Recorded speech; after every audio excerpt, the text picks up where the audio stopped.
kabaliktaran nung gusto natin mangyari, yung sitwasyon natin ngayon, nakakapagtaka kasi unang-una yung natural resources na pakayaman ng Pilipinas.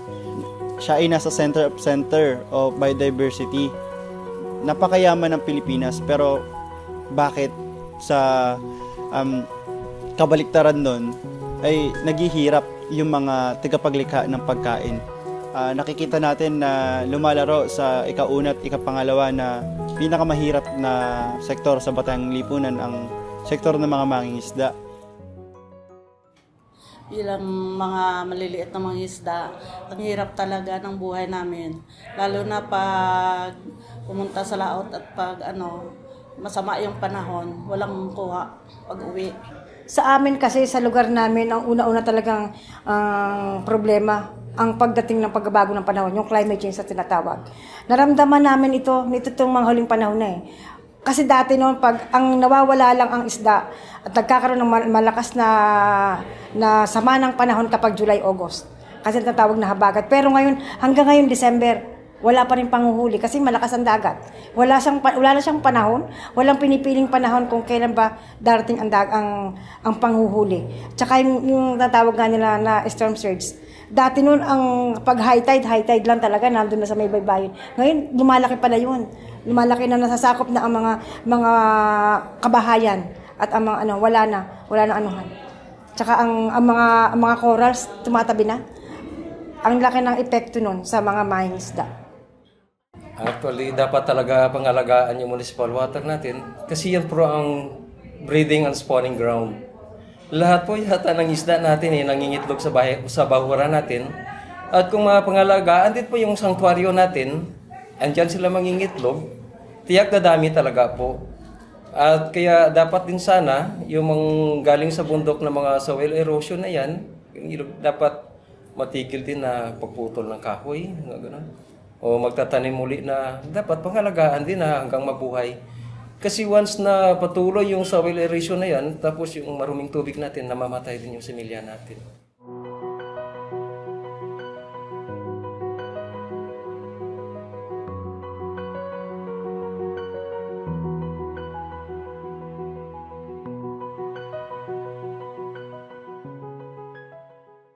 So, muntik na akong spear gun dahil sa pag-roving namin sa gabi.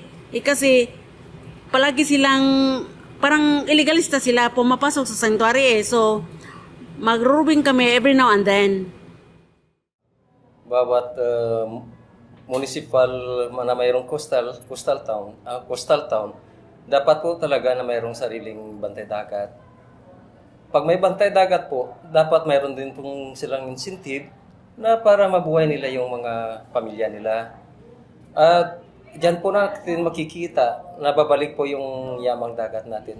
At dapat po sana yung Maritime Police ay kasi enforcement din sila na mayroon silang sariling bangka talaga na masasakyan. Anytime na may magsusumbong na ganito, may illegal fishing, hanap pa sila. Pag makahanap sila, wala na. Tapos na. Kaya ganun po talaga dapat stricto na talaga yung bantay dagat natin para matigil lahat.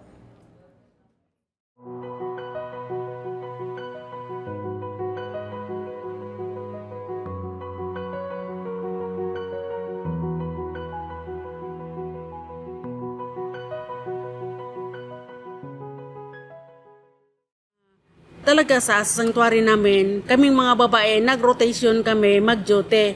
Iba sa umaga, iba sa hapon, at saka iba sa gabi. At saka yun, mag-roving kami, maggamit na, magdala ng paddle, at saka pag mag-roving kami, yun ang talaga makita namin yung mga illegalista doon.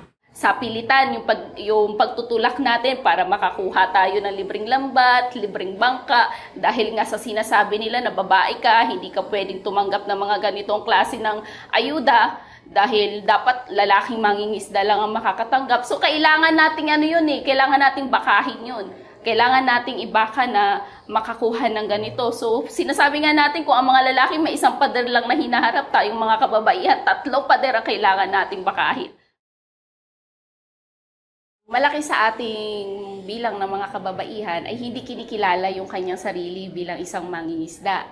Nakakalungkot nga yan kapag tinatanong natin sila kung ano yung iyong hanap buhay, ang isasagot nila ay housewife lang ako. So doon pa lang makikita mo na na wala din talaga sa kanila ang pagkilala sa kanila sarili na sila ay mangingisda. Siguro dahil dala na rin yun ng kultura na kinalakihan na natin na ang mga babae ay dapat nasa bahay lamang at naghangalaga ng tahanan at nag-aaruga ng kanyang anak at asawa, no?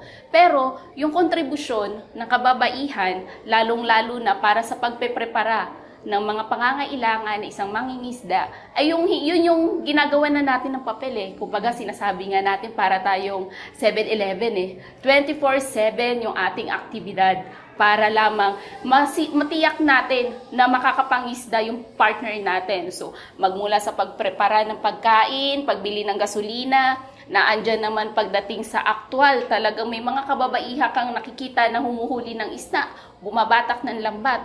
So lahat yan ay na-experience din ng mga kababaihan. At pagdating naman sa post, nandyan ng mga kababaihan, nagtitinda, nagluluto ng pagkain para sa kanyang pamilya, at even nag-a-add ng added value doon sa mga produkto through processing. So sa pagtutuyo, pagbabagoong, pagdadaing, tinapa, halos kababaihan yung mga nakikita mong involved dyan. So lahat yun invisible sa lipunan na kinatatayuan natin ngayon. Kaya nga, kung sa dami ba naman ng bilang nating mga kababaihan, dahil sinasabi nga natin, kung ang bilang ng mga mangingisdang kalalakihan ay hindi nalalayo ang bilang ng mga mangingisdang kababaihan.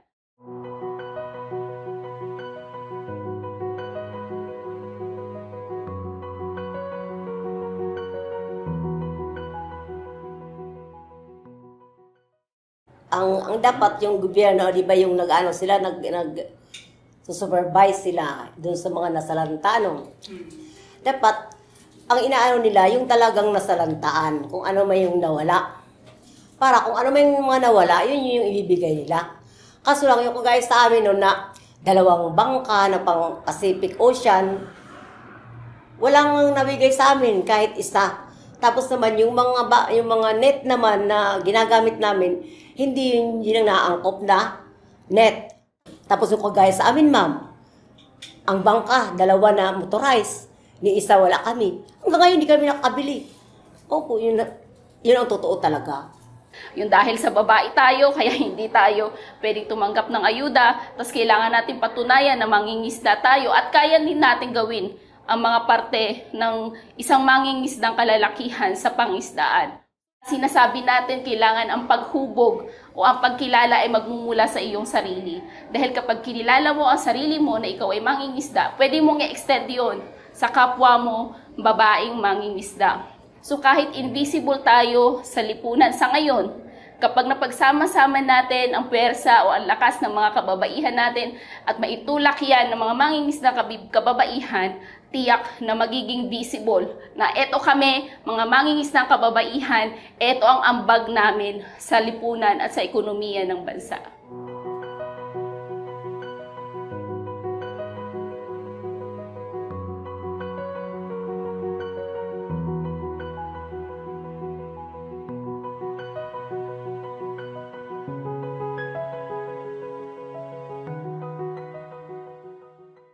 Sa akin po, isa pong napakalaking halaga na maisayos at maprotektahan natin ang ating karagatan sa pamamagitan po ng pagtulong-tulong ng ating mga national agency, local government unit at ng mga nasa community o sa constituent natin.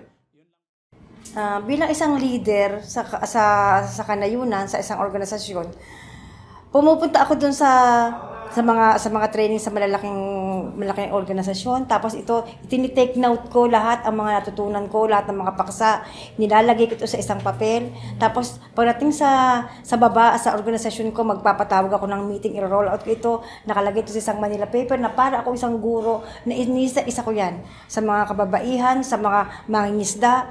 Kasi kami, ang organisasyon namin, hindi lang kababaihan, mangingisda, meron kami magsasaka, meron kaming kabataan. Dahil po dun sa alyansa, mas malaki po yung boses namin, number 1. Yung pangalawa po, nagkaroon po kami ng pagkakaisa. na nagtutulungan ang bawat isang asosasyon sa loob ng aming alliance. Kagaya po ng meron tayong tinatawag na pagbabago ng panahon, kung habagat dito, amihan naman dito. Kapag hindi po kami nakakapanghisda dito sa lugar na to, pwede po kami makapanghisda dun sa kanilang lugar sa kabila. At dahil po meron po kaming pagkakaisa, inaalaw po kayo, pwede po kami doon pumalaot sa lugar na pinapalautan mo rin po nila. So the same thing, kapag sila naman po yung medyo malalaki ang alon, dito rin po sila sa amin nangingisda. Ang mga proyekto rin po namin, dahil sa kami ay isa ng alliance, marami pong sumusuporta sa amin, so napakalaking halaga po na naging alliance po kami.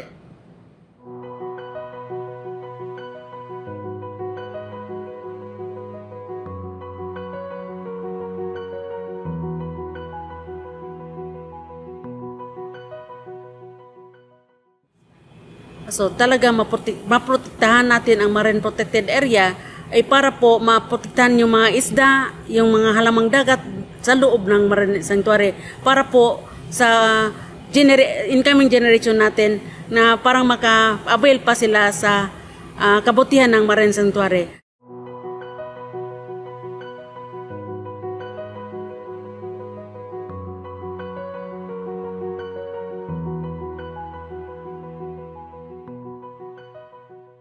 Ang katangian ng mga bagong leader ng mga isda ay dapat isa siyang mahinaw na leader, may matatag na paninindigan at handang maglingkod sa anumang panahon para sa sektor ng pangisdaan.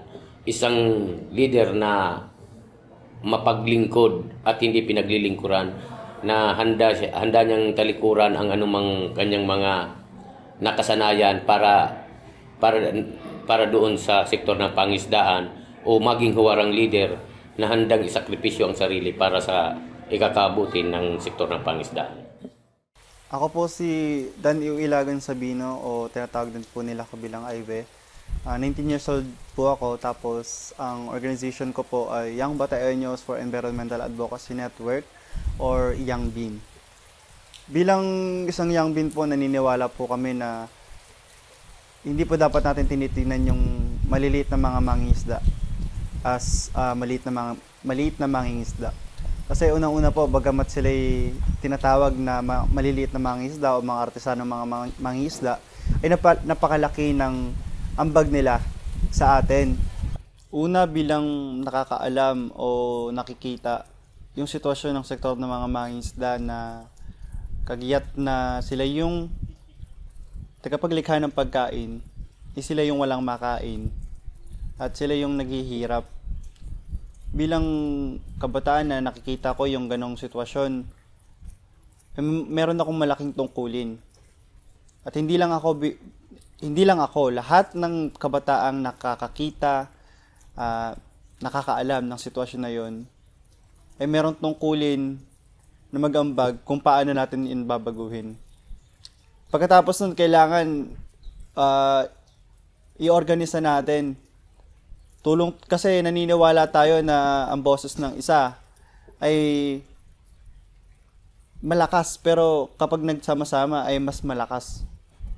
Kaya kapag na-organisa na natin sila, ngayon kailangan natin magkaroon ng mga call for action. Umaksyon tayo.